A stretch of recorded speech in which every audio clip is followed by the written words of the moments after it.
Desde luego, todos sabemos que el orar a Dios seguramente es de suma importancia. También muy importante de que lo hagamos correctamente.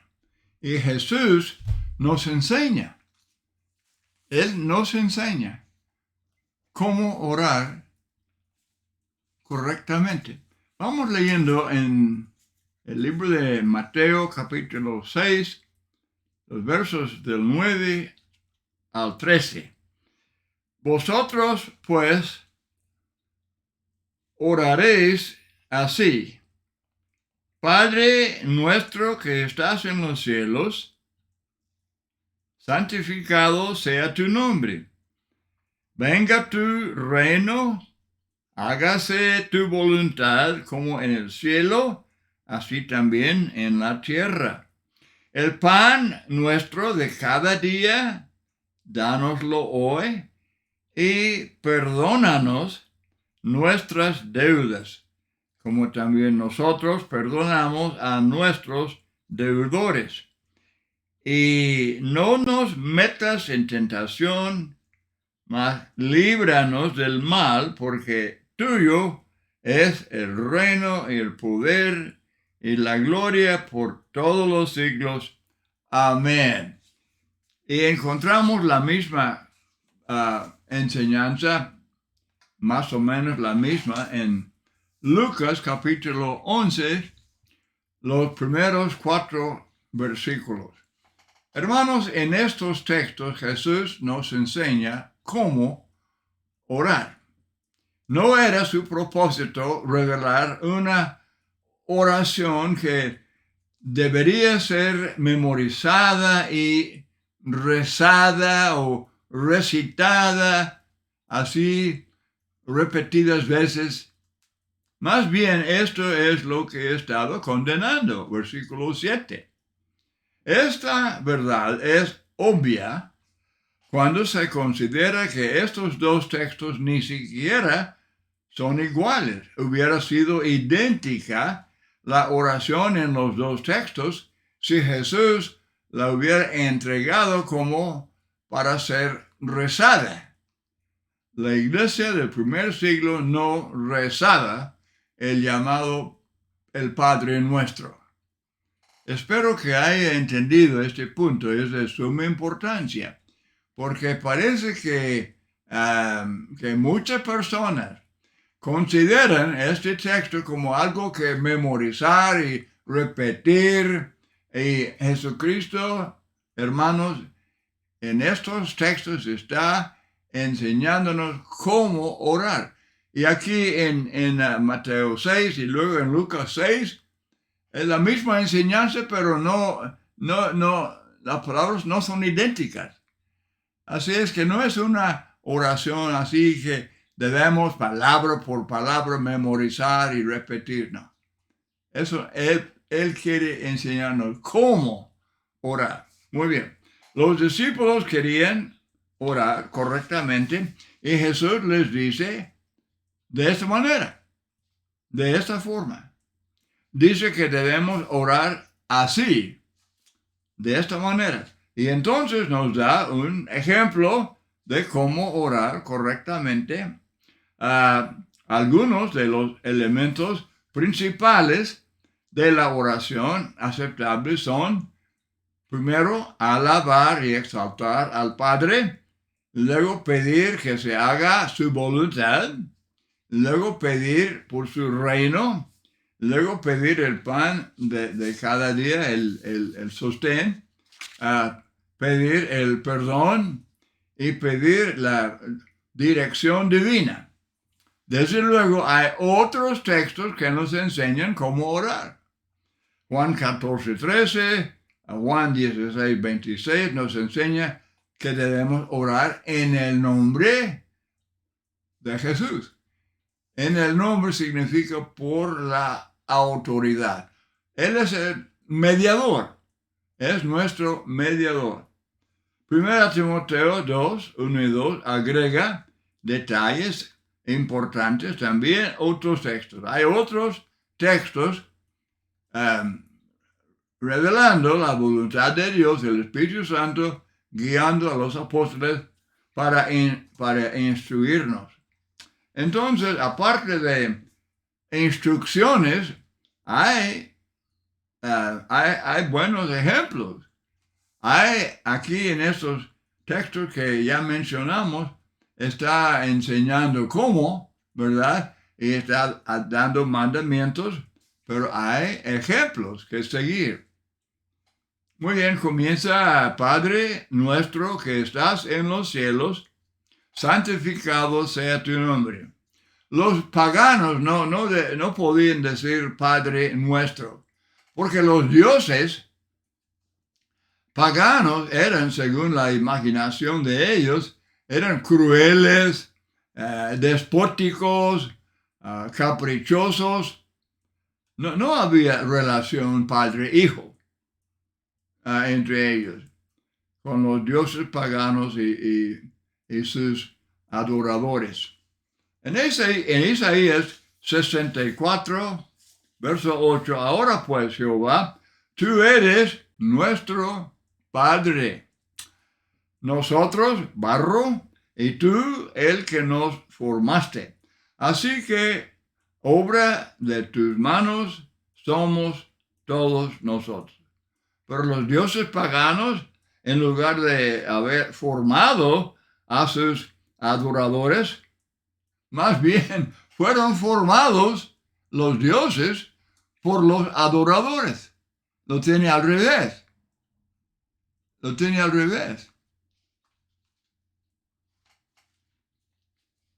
Nuestro Padre que estás en los cielos. Esta expresión, hermanos, habla de la majestad, la grandeza de Dios. Esta expresión sirve para exaltar a Dios. Él es el único Dios que está en los cielos. Decimos esto pues para expresar gran reverencia. Gran reverencia. Desde luego, su presencia llena el universo. Claro. Como dice Salomón cuando dedicó el templo, he aquí que los cielos de los cielos no te pueden contener, cuanto menos esta casa que yo he edificado. Bien dicho, muy bien dicho. Ese texto está en 1 Reyes 8:27. Pero la palabra cielos es muy apropiado para expresar la exaltación de Dios. Y eso expresa mucha reverencia de Dios. Muy bien, ¿cómo es santificado su nombre? Bueno, es fácil decir esto sin pensar en lo que se dice. Al decir santificado sea tu nombre, pedimos que su nombre sea reverenciado, adorado, respetado, glorificado. Sí, hermanos, todo eso va incluido en la expresión santificado sea tu nombre. Que tu nombre sea respetado, glorificado. Tengamos cuidado, hermanos. Tengamos cuidado. El nombre de Dios, parece que todo el mundo expresa esta palabra, pero no con reverencia. Se incluye en toda clase de expresión y dicho, y tengamos cuidado. Porque dice Cristo, santificado sea tu nombre. Ahora, su gran nombre es glorificado por el servicio de adorar a Dios. Los cantos, las oraciones, la predicación de su palabra, el participar de la cena del Señor, el ofrendar. En todo esto estamos glorificando, santificando el nombre de Dios. También es glorificado por nuestra vida, por nuestra vida. Santificad a Dios el Señor en vuestros corazones. Estad siempre preparados para presentar defensa con mansedumbre y reverencia ante todo el que os demande razón de la esperanza que hay en vosotros. Primera de Pedro 3:15. Otra cosa, glorificamos a Dios cuando predicamos su palabra. Cuando usamos bien las escrituras y enseñamos y predicamos la palabra de Dios con todo cuidado, con toda reverencia, siempre diciendo, enseñando lo que Dios está diciendo y no torcer las escrituras, la palabra de Dios. Dice Cristo que en esta oración está enseñando a sus discípulos que deben decir, venga tu reino, venga tu reino. Libro de Crónicas, 1 Crónicas 29:11, dice David, tuya es, oh Jehová, la magnificencia y el poder, la gloria, la victoria, el honor, porque todas las cosas que están en los cielos y en la tierra son tuyas. Tuyo, oh Jehová, es el reino, y tú eres excelso sobre todos. Bueno, ahora el mensaje de Juan el Bautista, y también era el mensaje de los discípulos de Cristo, es que arrepentidos porque el reino de los cielos se ha acercado. No existió todavía cuando Juan predicaba, pero se ha acercado. Marcos 9:1, hay algunos de los que están aquí que no gustarán la muerte hasta que hayan visto el reino de Dios venido con poder. Punto muy importante, el reino iba a venir con poder. Hermanos, recuerden ese punto, muy, muy importante. Lucas 23:51, José de Arimatea esperaba el reino de Dios. Lucas 24:49, los apóstoles recibirían poder. Hechos 1:5-8, el poder era el Espíritu Santo. El Espíritu Santo vendría a los apóstoles para darles poder. Y con eso vino el reino. Hermanos, es muy claro. Es lo que la Biblia enseña en cuanto al tiempo, cuando el reino fue establecido. El Espíritu Santo vino sobre los apóstoles y ellos podían hablar idiomas que no habían aprendido. Hechos 1 y Hechos 2. Y entonces, con eso demostraron poder. Ellos tenían poder, el poder del Espíritu Santo. Y en ese gran evento se estableció el reino. El poder vino el día de Pentecostés, Hechos 2, y el reino vino el día de Pentecostés, Hechos 2. ¿Qué es el reino? Vamos a definir la palabra. ¿Qué vino el día de Pentecostés? ¿Qué sucedió ese día?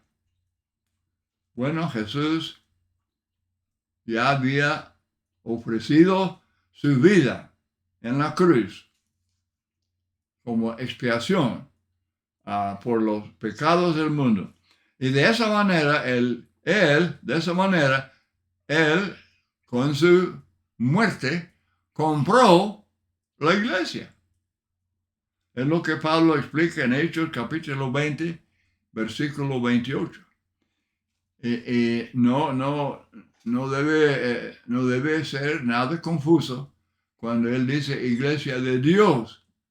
Iglesia de Dios que él, Dios, compró con su sangre. Porque Cristo es Dios. No es Dios el Padre, no es Dios el Espíritu Santo, es Dios el Hijo de Dios. Pero es deidad. Igual que el Padre y el Espíritu Santo.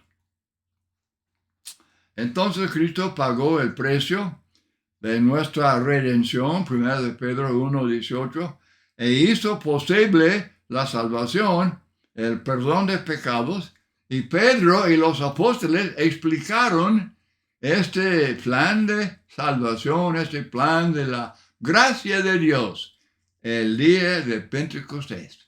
Hechos de los Apóstoles, capítulo 2. Es el principio de la predicación del Evangelio en su plenitud.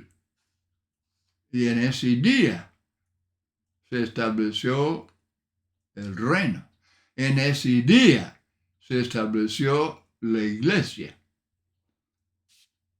Que son la misma cosa. La iglesia es el reino. El reino es la iglesia. Hermano, eso no es torcer escritura. Esa es la enseñanza clara. Uno puede estar leyendo aquí en Mateo y Marcos y Lucas y Juan que el reino se ha acercado y que el reino vendrá durante la vida de algunos de aquí y que vendrá con poder cuando el Espíritu Santo venga y todo eso se cumple el día de Pentecostés, Hechos 2. Vino el poder, vino el Espíritu Santo y vino el reino y se estableció la iglesia. Muy, pero muy importante. Y después de eso, después de Hechos 2, los discípulos no siguieron orando, venga tu reino, venga tu reino. No. Eso fue antes del día de Pentecostés.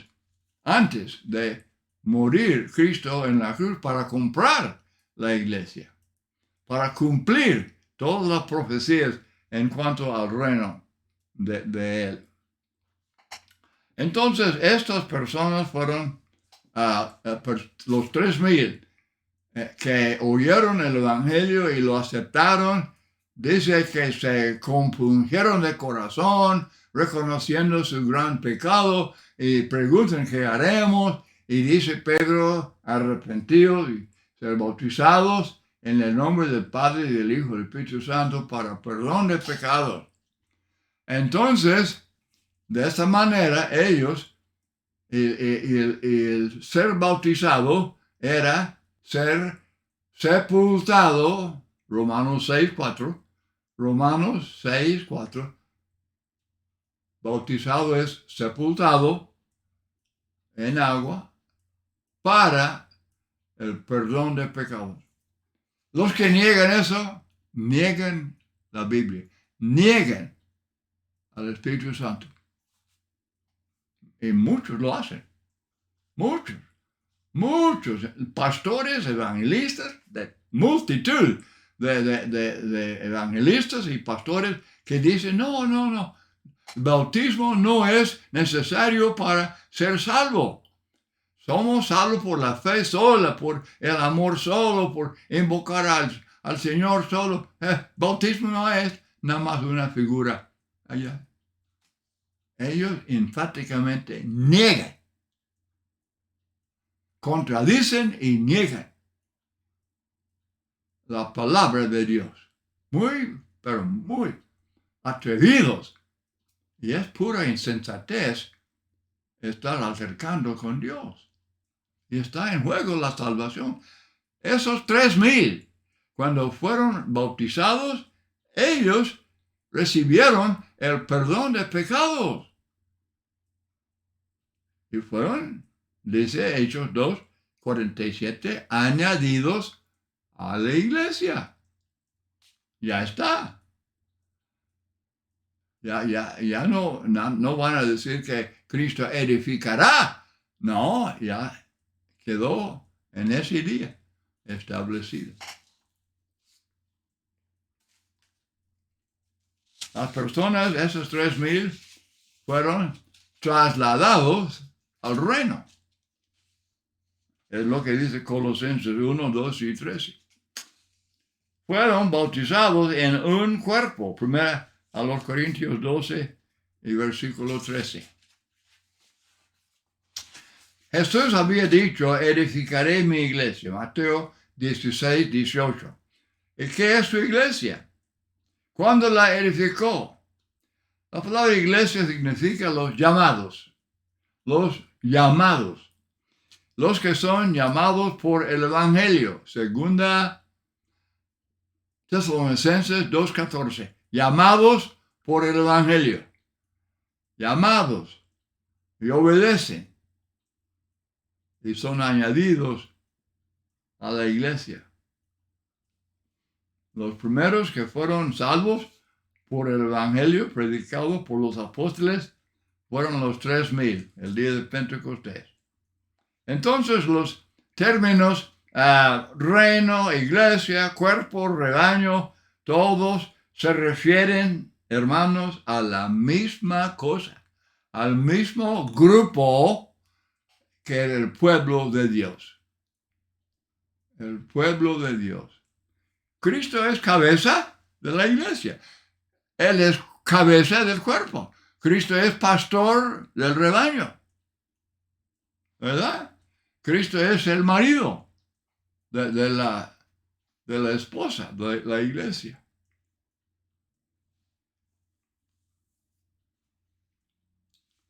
Por no aceptar esto, los muy populares predicadores, pastores, evangelistas y por todo lado están hablando de que cuando Cristo venga la segunda vez, que Él va a establecer su reino en Jerusalén para reinar 1000 años. Eso no es Biblia. Es falsa doctrina. Eso no es cierto. No es cierto. Lo que he explicado, en palabras muy sencillas, muy directas y muy bíblicas, he explicado la cuestión del establecimiento del reino, el día de Pentecostés. La conclusión es completamente ineludible. Muy bien, aún hay un solo cuerpo, y ese cuerpo, desde luego, es la iglesia. Entonces ahora ya se cumple, ya se cumplen muchas profecías. Como Jesucristo cumplió todo lo que fue escrito de él, el Mesías, el ungido. Todo lo que fue escrito de él en la ley de Moisés, los profetas y los salmos, Cristo cumplió todo eso. Y también las profecías acerca del reino, ¿verdad? También cumplidas, ya con estos eventos que hemos explicado en estos momentos. Muchas profecías que hablaron del reino del Cristo, el Mesías venidero. Ahora, los que dicen que la iglesia no es el reino, ellos están haciendo de lado todos estos textos tan sencillos, tan claros. Estos textos que hablan en cuanto al reino, la iglesia, son tan claros como los textos que hablan del nacimiento de Jesús de una virgen y de que Jesús murió en la cruz de Calvario y que Él resucitó al tercer día. No es lenguaje figurado y no es mi interpretación. Es lo que la Biblia dice. problema es que la gente no quiere eso. Ellos tienen su propia religión, su propia iglesia, su propio reino, su propio todo. Todo menos Biblia. Bueno, voy a terminar el estudio. Hay muchos otros textos que yo puedo citar, textos que fueron cumplidos cuando Cristo vino al mundo y su ministerio, sus milagros y todas sus enseñanzas y luego todo lo que he explicado acerca del reino o de la iglesia. Y podemos poner plena confianza en esas palabras. Y lo importante es obedecer al Evangelio. Como Pedro dice el día de Pentecostés, hacer lo que hicieron los 3,000, hacer lo que los samaritanos en Hechos 8, hacer lo que el etíope, cuando él oyó y entendió el Evangelio, él dice, aquí hay algo que impide que yo sea bautizado. Sumergido, mejor dicho. La palabra bautizado es palabra griega. Es palabra no traducida. Traducida es sumergido, porque él fue sumergido en el río y luego siguió su camino gozoso. Igual que Juan el Bautista en el río Jordán. Y ahí está sumergiendo la gente. Debemos imitar a aquellos que en la Biblia obedecen al Evangelio. Saulo de Tarso, Cornelio, Lidia, el carcelero. Tantos ejemplos, muy claros, muy sencillos, muy claros. Si queremos ser salvos, si queremos ir al cielo y estar con Cristo eternamente. Bueno, muchas gracias por acompañarme en este estudio tan importante y que el Señor le bendiga. Hermano, amigo, que el Señor le bendiga en su estudio de las Escrituras. Por favor, con su propia Biblia, usar su propia cabeza que Dios le dio, estudiar, leer, tener mucho cuidado, razonar bien, escudriñar las Escrituras para examinar doctrinas y no aceptar algo simplemente porque es lo que se dicen y que lo que me han enseñado mis padres o los pastores y evangelistas. No, pensar por sí mismo, porque está en juego la cuestión de su salvación. Muy bien, muchas gracias y que el Señor les bendiga.